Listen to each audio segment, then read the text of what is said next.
Today on the show, we have Kelly Parker with Chicago Home Collective with Compass here in Chicago. Let me tell you more about Kelly. Now, Kelly has over 13 years of residential real estate experience, and her expert guidance, professionalism, and passion for mentorship has allowed Kelly to grow Chicago Home Collective into a top 1% team across the entire country.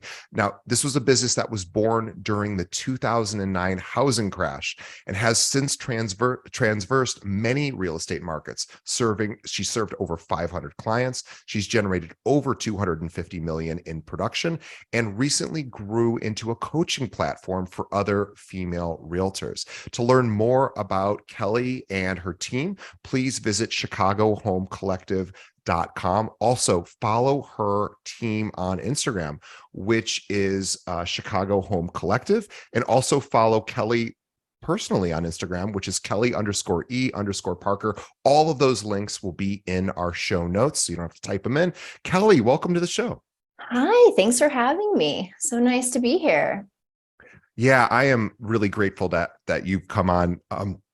You're a very, very popular person here in Chicago in the realtor community, and we've never had you on the show. And I know I see you at events, and I am really grateful to finally have you on after all these years, because you've really built an incredible team. I've actually had some of your team members on the show before. I've had Emily on, and really would love to talk to you about what you think is happening right now, what's happening, what maybe will happen in 2023, what agents can do to get prepared. But let's go all the way back to the beginning, because I always think it's fun to hear about how you got into real estate. So do you mind sharing with our audience, why real estate and how you got in? Sure, absolutely. Yeah, I got in 2009, the worst time, according to some, to get into the industry. But truthfully, it was like perfectly timed for me. I got in because I was watching what was happening. I watched, the housing market come to a screeching halt and essentially crash. And I have always been someone who really truly valued the power of home and what it can mean for you in your life. And I just could not understand how people could lose their homes. Like, how could you have a foreclosure? Why were you having to do a short sale? And I really it really broke my heart to watch this happening for people, and essentially quit the job that I was doing. I was in fashion merchandising, quit that and jumped in full time into real estate in the spring, summer of 2009, and truthfully never looked back since.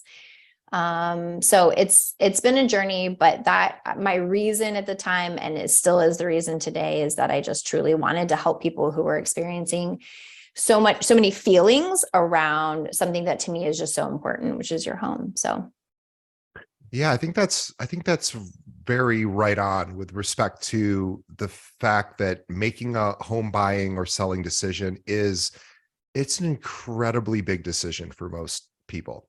And I mean, even for me, when I bought my a second condo, I mean, not a second, I only have one condo, but my second time purchasing a condo, I was surprised at how stressful it was for me.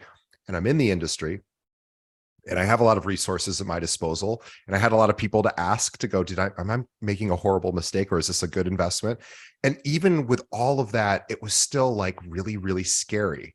And I'm curious how, one of the things that I've always admired about you is I feel like you and your team are really good at understanding your clients' needs and concerns and stress and anxiety. Do you think is that an accurate description? Absolutely. I think one of our taglines for Chicago Home Collective is the journey is just as dear as the destination. And it's because we really believe that your whole experience leading you up to actually closing on your home and moving into your home, you carry that experience with you into your new home. And so to me, it's so important that you enjoy that process, that you enjoy the journey of it, and that your home not be marked. Like, one of your initial memories of your home is drama or stress, or, there's already usually a lot of life stuff already happening around a new home, marriage, children, or a new job, or a a breakup. Like there's always something else that tends to accompany a transition to a new home. And so to us, we've really made it our personal responsibility that you enjoy that process, because you carry that energy, you carry that memory into the new home.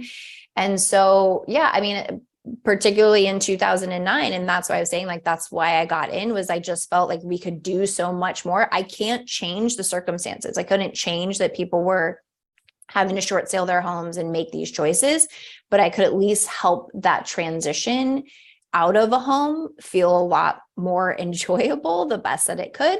And then also carried that into educating those who were going to start buying in that market. And also enjoying that process. So yeah, I think you nailed it spot on. I mean, that's really what we stand for at Chicago Home Collective, is enjoying the journey. And you have a all female led team. And is that intentional, or, and I'm curious, tell us about your team.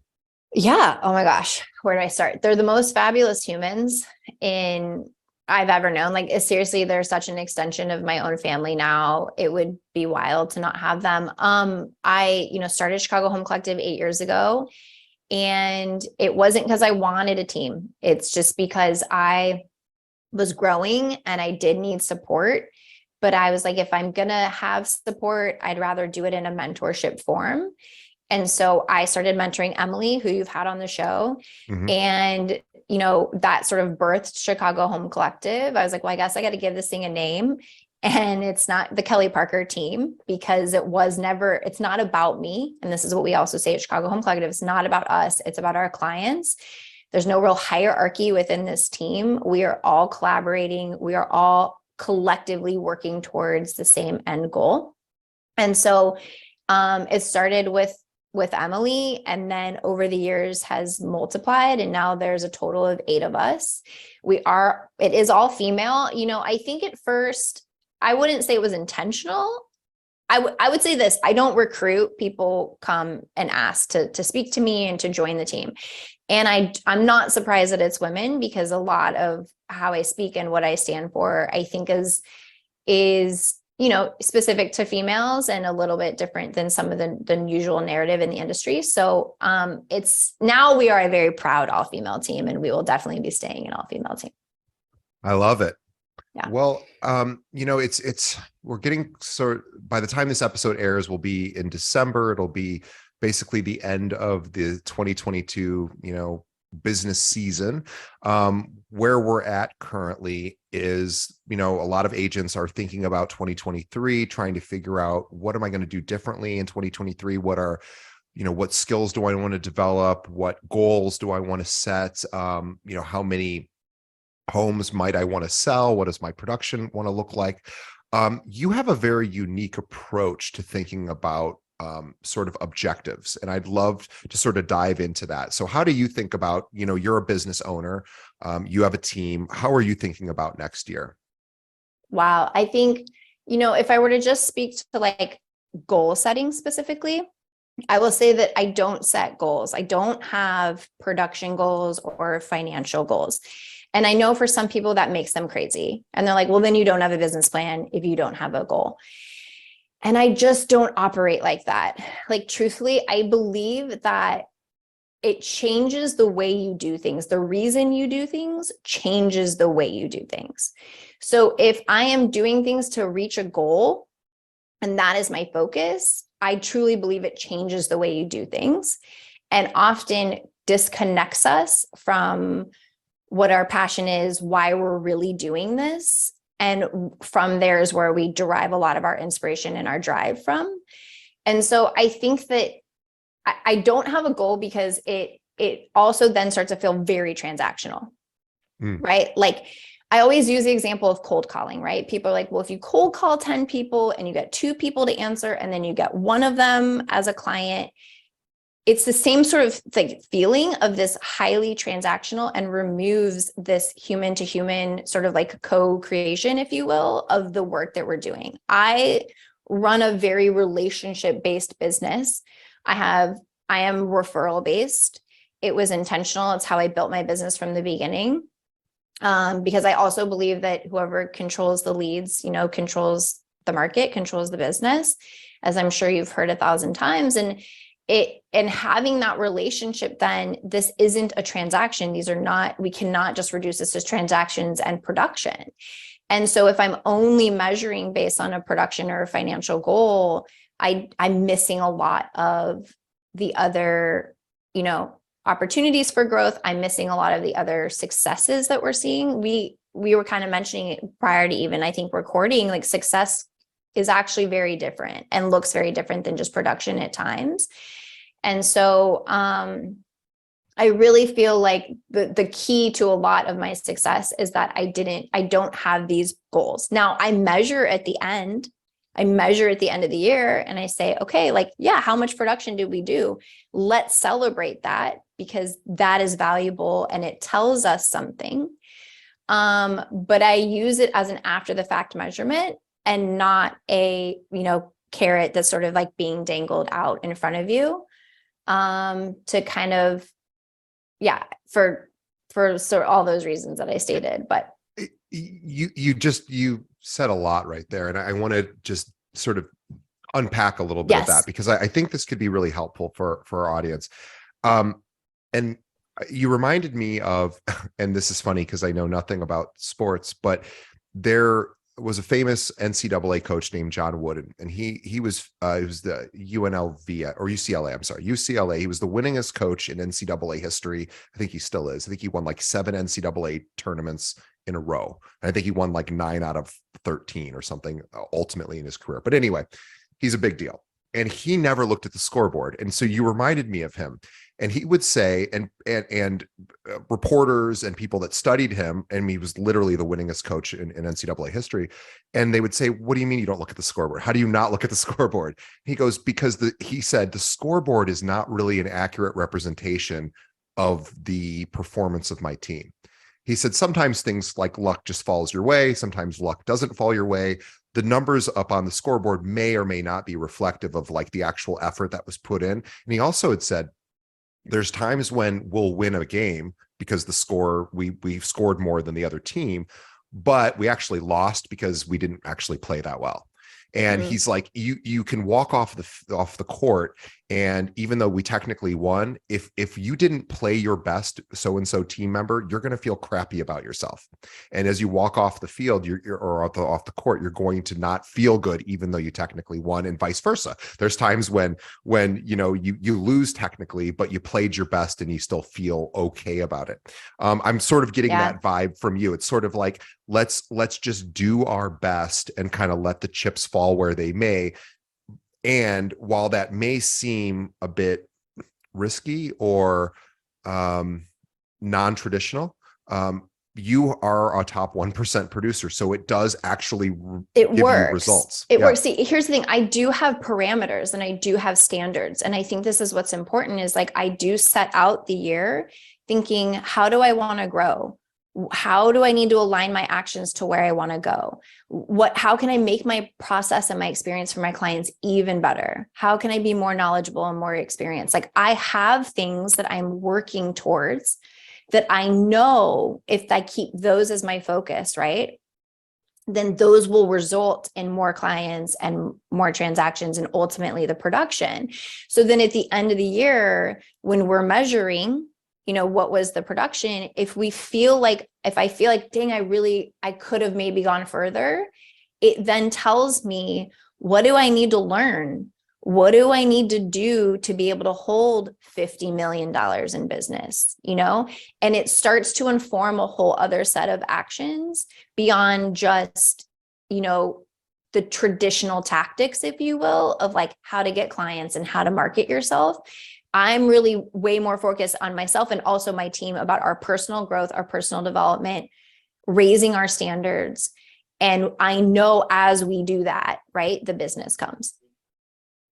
It's a lot of, you're basically taking things on faith. I mean, really what we're talking about is this belief that if I do the actions that I'm pretty confident, or if I continue to develop skills that I'm pretty confident are skills that my clients deserve and need and want. If I can develop those in myself, my business I'll be able to offer more to my agent or to my clients. and therefore I'll attract more clients because I'll be able to give more and I'll do better, and then they'll refer more. Is that essentially the philosophy? Yeah, absolutely. I mean, if I were to reduce it down to one thing, I would say that it's personal power. I have a lot of personal power around my success and what I'm able to create. My success is not predicated on the circumstances. It doesn't matter what's going on in the market. It doesn't matter what's going on with interest rates. It doesn't matter, because I'm focused on myself and investing in myself and honing this skill and this expertise.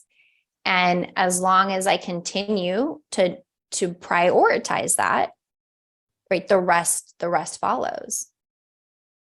Yeah, it's really impressive, actually. It's sort of the way that most of us, I think about goal setting is we start at the end. We were talking about this before we started today, was you sort of start with an end goal in mind. I want to earn a certain amount of money, or I want to close a certain number of homes, or I want to weigh a certain amount of pounds, or I want to make a certain amount of money, or whatever it might be.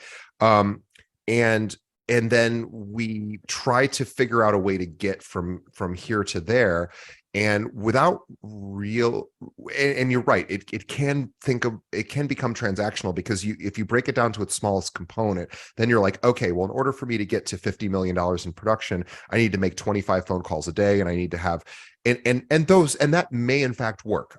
I'm not here to say that it doesn't. Totally. Yeah.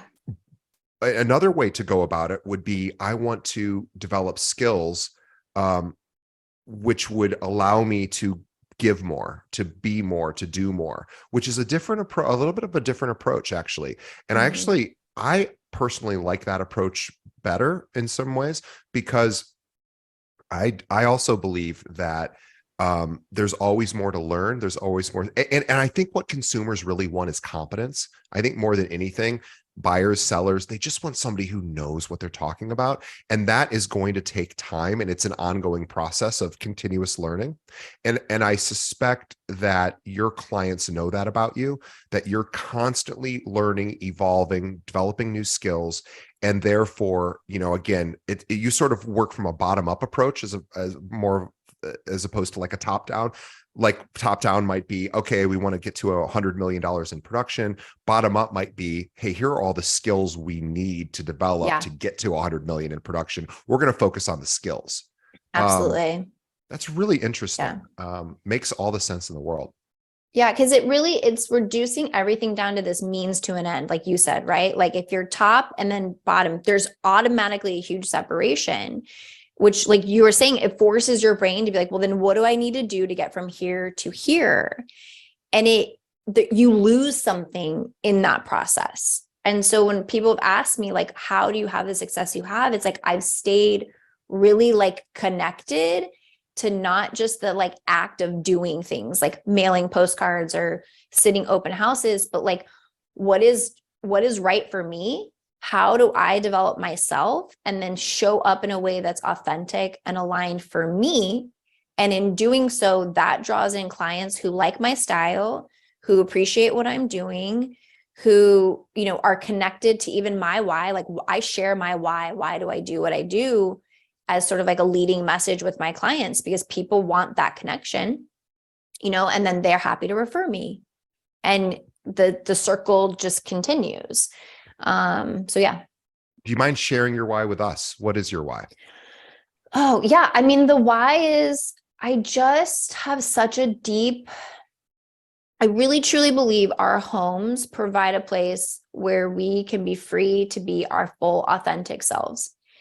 And there's not, other than our four walls and a roof, right? When we go outside, we not always are that way. We're dressing for a certain reason, or we're talking in a certain way, or we're doing certain actions for a certain outcome. But our home is like the safest place that hopefully you can be, right? Mm-hmm. And I just value the power of it for how it allows us to show up in our lives, that to play a role in people, starting that chapter and creating that mark in their life just feels so special to me. And then again, like the further why is like also just making sure they enjoy that process, because I understand just how powerful it can be. So yeah, staying connected to that, I think, has been one of the biggest biggest things for myself, but also even my team as new agents come on, like sharing with them, like, okay, how do I market myself? How do I get clients? I'm like, share your why. Why do Yeah. you do this? Because people want to know, like, because if not, they're going to make up. This is what I've learned. If you don't tell people why you do something, they will make up why you do it. We all tell stories. We all create stories about other people. So tell people why you do it. And it's the quickest way to diffuse something feeling like a transaction is like Emily, right? We use Emily as the example, but like she really wanted to help her peers who were coming out of college, who didn't have, advocates when it came to finding their Chicago home. And it's true. That's like a true for her, but she has shared that and people resonate with that and then choose to use her because of it. And so I think that if there's one takeaway, it's just be vocal about your why. I think I kind of took us off course with what we were talking about. No, I don't think you took us off course at all. I think this is all absolutely relevant because what we're really talking about is finding your tribe, I think, and understanding that there's going to be a certain subset of the home buying or selling population that resonates with your particular style. So you might as well be, the way I'm hearing you is you might as well be yourself because you got to be yourself anyway. And they're assuming you're authentic and you have the qualities that that are helpful to people looking to buy or sell homes. You should have a pretty reasonable career, but you shouldn't necessarily be afraid to say, here's why I do what I do. And in fact, I think people connect more with understanding someone's why than maybe even their actual skills. I think we want to know why somebody does something. I think the fact that they're competent at it is first most important, but then we want to know, like, why do you do this? What's in it for you? And you just eloquently shared why you do it and why it's important for you so that somebody can be their full authentic self in their home. And you said it in a much better way than I just expressed it. But I think that's really powerful because if you can have that conversation with clients and go, the reason why I do this is I want you to feel fully safe and authentic in your house. I think, I had never thought of that until you had said it. And as soon as you said it, I was like, that's absolutely right. I feel the same way. I want to feel safe and authentic in my home. And this is a kind of an intangible thing that might even sound a little sort of new agey or whatever, but it's really true. Feelings are real in the sense of they're important. And we're going to be staying in this physical space for, a good chunk of our lives every single day. So, and those transcend markets too. Your yeah. feeling about your home doesn't matter what's happening in the market, right? And your desire for a new home or needing to move out of another one. So I know it does sound new agey, but it's, to me, it's like the heart of what Yeah. this can do. And I think particularly if you're an agent looking to grow your business and you're not sure how to market yourself or what to do, it provides, like, to me, it provides like a core element of like, why do I do it? So based on why I'm doing it, then who are my clients? Who am I speaking to? If it's like Emily, it's like, well, why do I do this? I want to help my peers. Okay, then those are your clients. That's who we market to. That's your niche. Now you just have to tell them what you do and how you do it. And then you start to see the clients come in like they have. Yeah. Yeah, I love that. So it seems like what you're saying is to find your passion in your industry, in this industry of what really moves the needle for you as the realtor. Like what gets you the most excited about the process. Yeah. Sort of digging in, leaning into that, and then continuing to develop skills around whatever that passion might be. Maybe it's first time home buyer, maybe it's even being with somebody along their apartment journey until they're ready to buy their first home. Maybe it's being there to guide them, or maybe it's, I don't like working with those people. I only like working with sellers or condos or co-ops or whatever it might be, single family homes, or people moving from another state. I guess whatever it is that you sort of get lit up the most Yes. about is probably an indicator of like, ooh, I really like doing reloads, or, I really like doing, or maybe you're one of those rare people who likes calling expireds or FISBOs. Like Well, some right. people This like is that. the thing. Like it works for people, but it's not what they're doing. It's the energy behind what they're doing it with. So if you really love calling strangers and cold calling FISBOs and you're like, I could do this all day, then it is your indicator that that is your lane, and go crush it. And so I think that's where we get a little bit scrambled of like, we think that there's these certain ways that we have to get business, and then we force ourselves to show up in these ways. And I'm like, I don't really want to do that. I don't really want to cold call. I don't really want to sit in open house. That feels weird to me or whatever. We force ourselves and then we wonder why we're not getting business. And it's like, because we can, and now I'm really going to sound new age, but like the frequency of that precedes you, precedes your words, precedes your actions. So if something lights you up, double down on that, do that, and let that excitement and that joy drive what you do after that. And then the steps and the choices you start to make and how you show up in your business. I think that's really good advice. So before we started talking today, before we started turned on the recording, where I was asking you about 2023, because we have 800 agents, or close to 800 agents at our firm. You've got a lot of agents. Obviously, Compass has Kelly's at Compass. They have thousands of agents here in Chicago.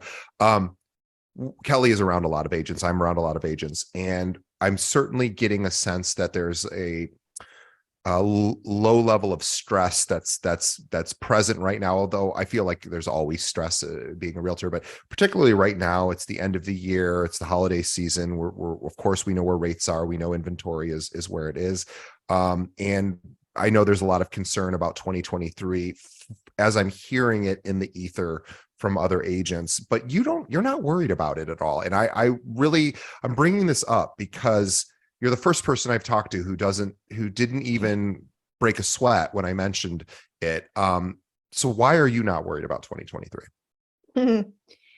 Well, I think for some of the reasons I've mentioned, right? I think that I've never let my success be dictated on the circumstances. I really truly believe that the success that I've seen in my business is because of who I am and what I've done and the skills that I have developed. And I think that's where we get a little bit hung up. A lot of times when people are stressed, it's because they have made their success circumstantial on a low interest rate market or a pandemic. And I think some people, like, there's elements, is there a percentage of my business that was up because of the circumstances? Sure. But would I have still been successful and still done what I've done because of my own sort of like personal power in myself and my belief and all that? Absolutely. So I truly believe that because I have that outlook, it doesn't matter what's going on in the market. And so I'm not worried, but I'm also like, I'm weirdly excited. I think it's great. I think this is the market where we have the opportunity to make the biggest moves and the biggest growth and secure the most market share. And I fully know that I have the skill set and I have the knowledge and I have the inspiration to make sure that I'm able to operate as I want to during this time. So I think that, yeah. It's so interesting. It's just not even, you're not too worried about circumstance. You're not worried about sort of the conditions, because number one, you can't control them. So you have to deal with them anyway. And number two, you started in a down market, right? So you started at, 2008 to 2010 was not the time to get into real estate.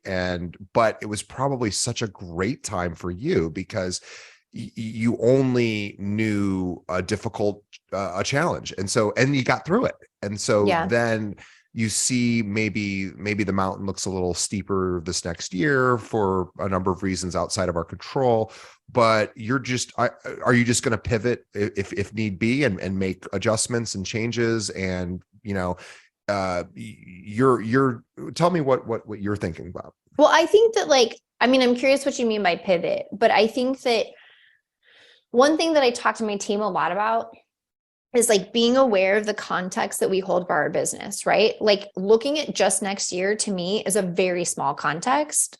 I have a 13-year career, right? There's going to be chapters.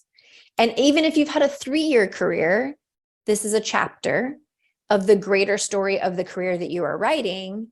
And so if you're so hyper focused on, the next 6 months or the next 12 months, again, it kind of goes back to like you start to inform how you behave and how you show up, and it's going to change it if you can just keep a broader context of like, we might have a down year next year. Sure, possibly, yes. Do I need to be a responsible business owner and start to make some modifications to like our spend and make sure that we're not, that I'm being smart? Absolutely, I can do those things, and then we see what happens. And I don't pull back on investing. I still invest in in the support that we need and the stuff that we know works for us. But I think that I have a broader context, if you will, for what this will mean in the greater story. And so I know everyone's talking about 2023, but I think in my mind, I'm already in like 2025 because I can see how this will play in the next few years. Yeah, it's a really important point, and I think you just said something really really big, which was I'm thinking about 2025 because 2025 is going to come. And we're only thinking about 2023, like you were saying. A lot of us are just focused on, we might be in survival mode, or we might be just nervous about, but regardless, it's going to come and go. And we're going to need to adapt. And also there are cycles and there are ups and downs, and life isn't linear. Business isn't linear. And that's the challenge, I think, for some of us when we get into the business and we have our first 5 years and it just looks like this linear graph up and to the right because we sell more homes every year than we did previously. And then maybe all of a sudden the market, has a correction, or there's other factors at play that affect our ability to keep that trajectory going. And it doesn't necessarily mean the end of our business. It just means that, in the natural cycle of life, there's ups and downs and things that happen, but it's about really weathering the storm. So you were saying like, yeah, of course, as a business owner, I'm going to make responsible decisions. I'm going to keep my spend in check, and I'm going to make sure that, my team is getting the resources that they need. But we're gonna make it through because I'm already thinking of 2025. See, I think that's really interesting. I don't know how many people think that way, and I think that comes with experience, which is what you have. Yeah, I think so. I think I've always had a unique outlook just in general on what we're doing here, which is why I tend to just kind of keep my head down and I kind of just do my own thing because I don't want to get too influenced, if you will, by by narratives and opinions and things like that. I think that what you touched on about being linear really takes us full circle back to like the whole production and goals and success, because we think that like if we do these things we'll get this end result and we can contain it into a whole year, when the truth is stuff that you're going to do in 2023 is actually going to pay you in 2025. But we don't let ourselves accept that or see that or measure that because it's not this like tangible thing in front of us right now. And so I always like kind of loathe this time of year. I mean, it's November. It's like everyone should be so excited right now about what they did in 2022 and celebrating and go on vacation and don't worry and just like live your life because everyone has worked so hard the last couple of years. But I'm watching agents not do it because they're starting to freak out about next year and thinking they have to pull back, and they're just like automatically bypassing, to me, what is the most important component to continued success, which is honoring what you've accomplished, celebrating it, sharing it, like sitting in it, and knowing that it doesn't end January 1. It carries with you. And there's going to be stuff you did this year you never saw the production for that will show up next year, or maybe in 2024 or 2025. Like, we don't know. And so I think if I can just share one thing as someone who's been in this business as long as I have now, it's like, it's never contained to a year, ever. It always bleeds over into each other. So let's not be so linear in how we measure and we begin and end these chapters of the story. Yeah, I agree. I want to talk about celebration because I that's not something I've really delved into too much in this show, and I think it's something that's worthwhile to talk about, because I think since so many realtors are individual practitioners, or maybe they are on a team, and there is some sort of recognition about, milestones, or certain types of activity gets noticed or appreciated. But I do think that it would likely be a good idea for people individually to learn how to celebrate their own achievement. And it doesn't necessarily have to be related to a goal that got hit. Could be a skill that was learned. It could be the way that, somebody improved their customer service. Could be a way in which, something got better, or something new was brought in. I'm curious, how do you recommend to people to celebrate their success? Because I think we do a lot of it on social media, right? There's Right. a lot of like, look at me, I just sold this home.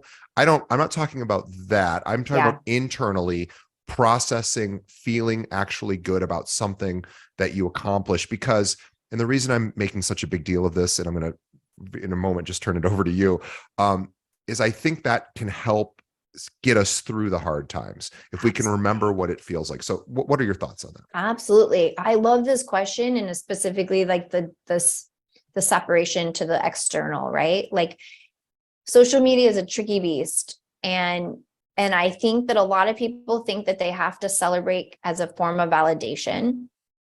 And so there's a little bit, in my mind, too much ego that gets attached. And I think this is what we've all felt, right? We see the celebration and you're like, that kind of feels like it's a little bit loaded, right?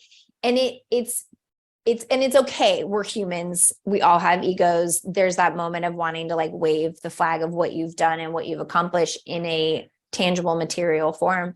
But I think that it caused that, seeing other people do that, there's a certain sort of subset of people who, like myself, who are so turned off from that I've actually held off on celebrating, because I didn't want to come off as a certain way, and I didn't want it to feel a certain way, because again, why I do what I do is so heartfelt and like heart led, that the dollars and the goals or the celebrations will never really capture all of that, right? But I have learned that celebrating is truly the biggest form of expressing your gratitude. Mm. And I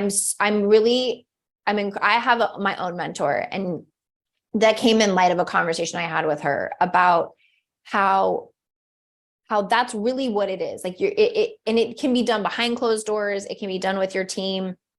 It's like what you're asking. And so we do a lot of closed door celebrations. Like, we, and a lot of our goals, same thing, are personal and production and whatever. So we're never just celebrating the medal achieved. We're celebrating the whole human.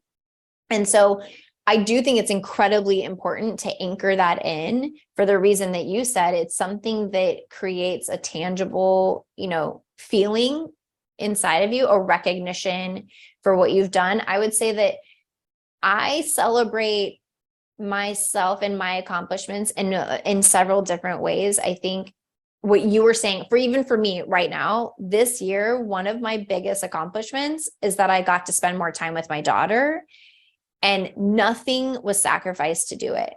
And that has been something I had to learn the hard way, and I worked really hard to get at. So, do I have like extra production to show for something? No, but I have these memories and these experiences with her, and that's something, right? And so as I'm living life, I think being very present in my moments of recognizing that I don't have to wait until the end of the year to celebrate. That a lot of the time our goals and our dreams are actually are actualized in everyday moments. Yeah. But we're just not present enough to see them. So I think I have a sense of presence out of just sort of like reverence for celebration in general. But I do like to travel. That's kind of always been my thing, that I feel like traveling gives you this sense of experience. And it's sort of hard for me to explain without over talking, but like there's something that really helps me anchor a feeling around a celebration. And so I actually tend to use that. But again, I know I said a lot. I want to encourage people to celebrate because I think that seeing others celebrate helps to give people examples of what's possible. And if you're looking for a way to ground yourself in a celebration so it doesn't feel so showy and look at me, I always just go to the place of, can this provide an example to another female in the industry about what's possible, 5 years in your business, 8 years in your business, and kind of being mindful, I guess, of the narrative with which you're approaching it. But yeah, the idea of celebration, you really got me thinking. I was thinking, it got me thinking about for anyone who's ever looked into relationship stuff, you probably, if you have a significant other and you're trying to get along better with them and have a better relationship, you probably will stumble across the Gottmans who are kind of the world experts and researchers on how people can coexist and cohabitate. And they've written a million books, and they're a married couple out of, I think, out of Oregon or Washington. But anyway, they have this ratio that they've proven that for a healthy interpersonal relationship, romantic relationship, the golden ratio is 5 affirming things for every one sort of negative thing, and very critical thing, one critical thing. So if I want to say, oh, you're doing the dishes the wrong way or whatever, or you didn't do the dishes or whatever the criticism might be, if you can have 5 affirming things, but here are the things you did right, you would sprinkle those throughout the day. That's what a healthy relationship and a happy relationship looks like. It's 5 affirming things to every one sort of non-affirming thing. And what you were saying is really important, because we were talking about celebration, and I was thinking about that, and I was thinking, how often do I celebrate myself for the things that I may have accomplished, or in our listeners' ears, what you have accomplished today? You definitely did some things well today, and I did some things well, and I did some things that maybe I could improve on. But how often am I even celebrating those little milestones? And I used to think you had to get to the end of the goal before you could celebrate. But I've learned, and I'm curious to get your thoughts, I've learned that celebrating along the way, it actually keeps the engine running for me. It doesn't actually stop the motivation, like, oh, I accomplished it, I'm good.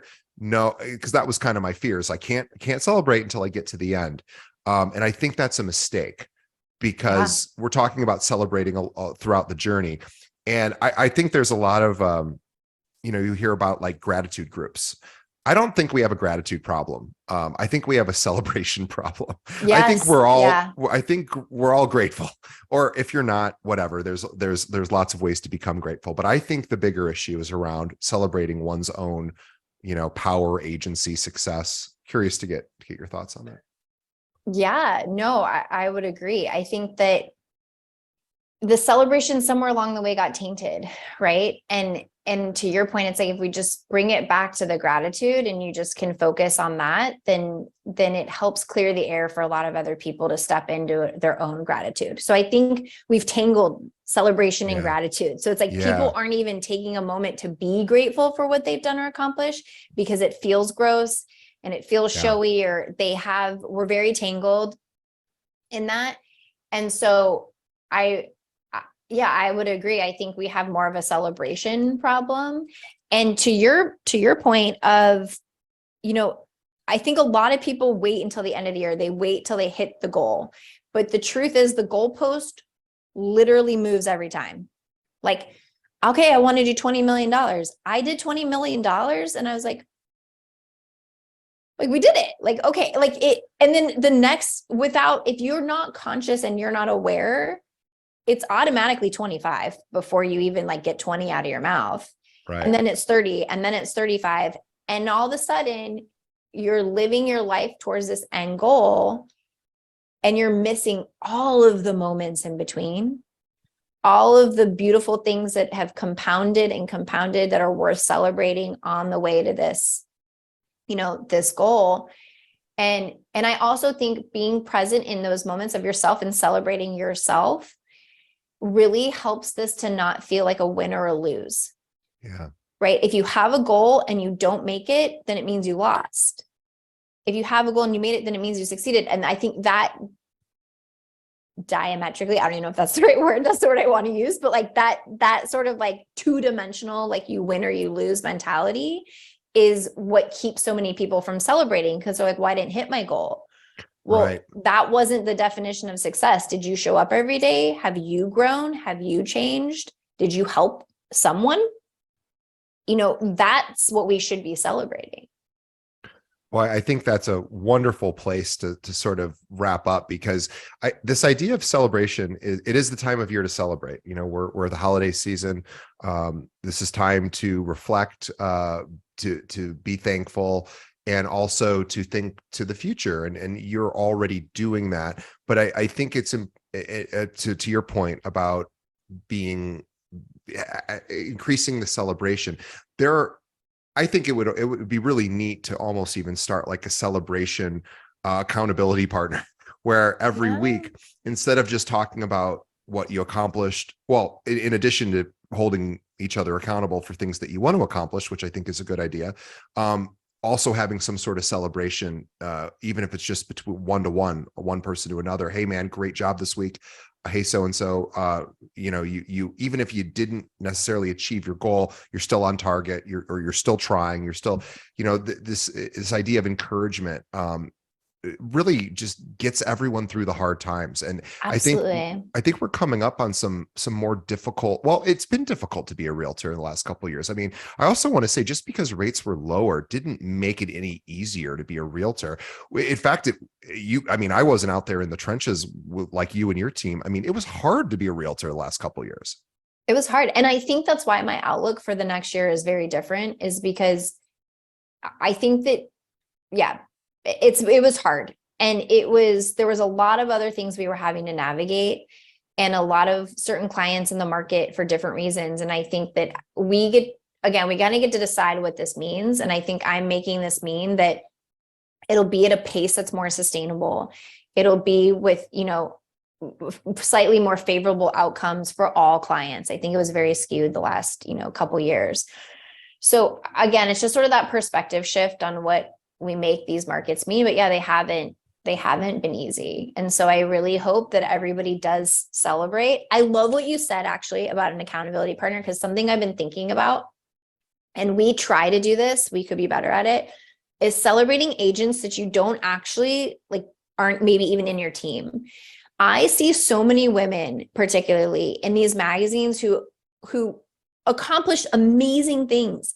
And I'm like, DMing them, why isn't this on your Instagram? Why didn't you talk about this? Like, we're celebrating you. I think we could lead by example and celebrate each other and congratulate each other without prompt, because it really helps, I think, us all feel a little bit more seen and accepted and encouraged to celebrate ourselves.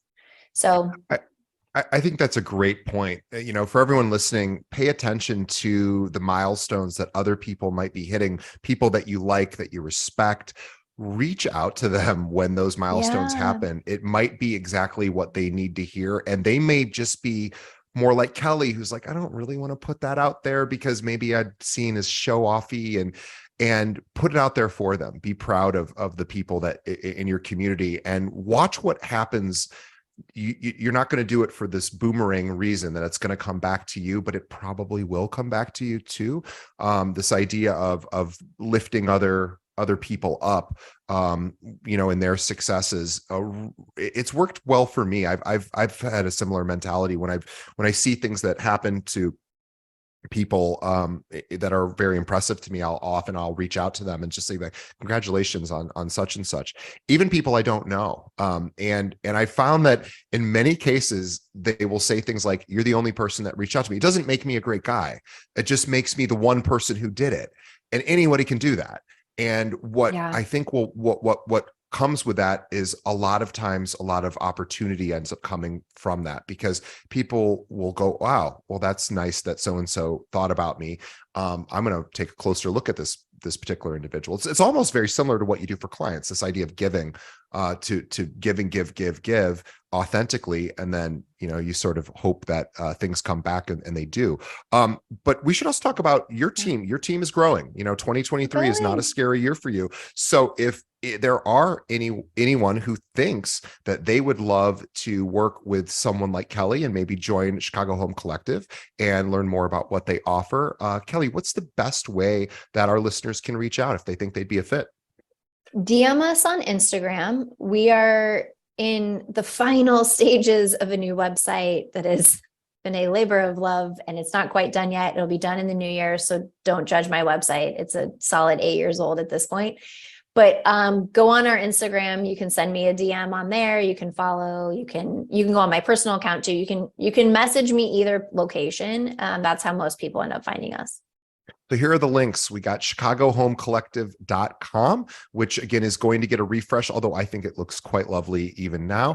And then also follow Kelly on Instagram. The 2 Instagram accounts are Chicago Home Collective and Kelly_E_Parker to learn more about Kelly. I mean, if anyone is out there looking at 2023 and thinking about making a shift and saying, I really want to sort of hitch my horse to a different, or hitch my wagon to a different horse. I don't want to I'll be the horse. Connect you with being a horse. I'm good. But the metaphor is I think okay. But I just had to think about that. I was like, anyway, if you want to connect with somebody who's really got an interesting philosophy, who's been successful and kind of approaches her success a little bit differently, but in a way I think that makes just all the sense in the world. The Chicago Home Collective might be the team for you. So check out chicagohomecollective.com, reach out to Kelly, slide into her DMs, as the young people say, although I think that might be like a dating reference. So don't do that unless you, or maybe do that if you want, but reach out to Kelly in any way that you want to. She is easy to find, and she would love to chat with you and see if you might be a good match to help them grow into 2023. So, and 2025, because Kelly looks many, many years out. That's where we're headed. Kelly, thank you on behalf of our audience. This was a really fun conversation for me personally. I appreciate you for being on our show. I've always wanted to have you on, and I'm so glad we finally did get you here, and hope we can continue to get you back on the show from time to time to get your philosophies and thoughts about growing a team and sort of navigating some difficult times in the business. Thank you on behalf of the audience, on behalf of Kelly and myself. To the audience, we want to also say thank you. Please remember to tell a friend. That's the only thing we'll ask of you, is just tell one other realtor about this episode. Send them a link over to our website, keepingitrealpod.com. They can stream every episode we've ever done right from their website, or just pull up a podcast app, search for Keeping It Real, and hit that subscribe button. We would appreciate it. Kelly, thank you. And DJ, thank you. It's a great conversation. I appreciate it. I do as well. And we will see everybody on the next episode.